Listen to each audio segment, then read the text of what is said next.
Disaster scenarios are constantly evolving. New technologies, new risks, and new forms of misinformation emerge with every crisis.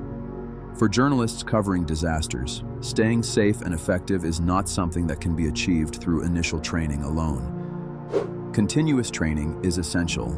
Surveys conducted for this guide reveal that more than 95% of journalists believe that disaster-specific preparation should be part of professional training.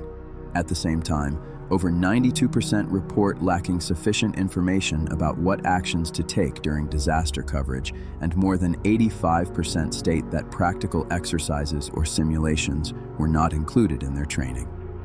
The situation is even more critical for freelance journalists. Without the backing of a media organization, freelancers often work without safety training, insurance, or institutional support. One of the most effective tools in disaster preparation is simulation. Although real-life emergencies can never be fully replicated, simulations and practical exercises help journalists develop decision-making skills under pressure. Training in controlled environments allows journalists to experience stress, uncertainty, and risk without the consequences of real danger. Organizations such as the Committee to Protect Journalists and the International News Safety Institute strongly support this type of preparation. Simulations should focus on several key areas: risk assessment, rapid decision-making, stress management, and basic first aid. Equally important is personalized feedback from trainers who can evaluate both technical responses and emotional reactions. Hostile environment and first aid training, often known as HEFAT or HEAT, provides intensive instruction over several days.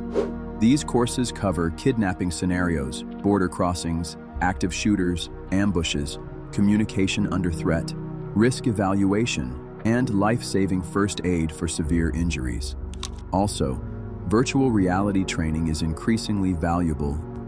VR environments recreate protests, conflict zones, or disaster sites with high realism, triggering genuine emotional responses while eliminating physical risk. This technology helps journalists prepare mentally for traumatic situations. Situational awareness training is another core element. Journalists must continuously assess their surroundings, select appropriate protective equipment, and develop personal safety plans.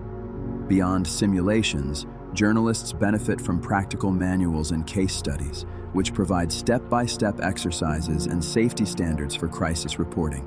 Furthermore, continuous training is not optional in disaster journalism. It is what allows journalists to make calm, informed decisions under extreme pressure, protecting their lives, their integrity, and the communities they serve.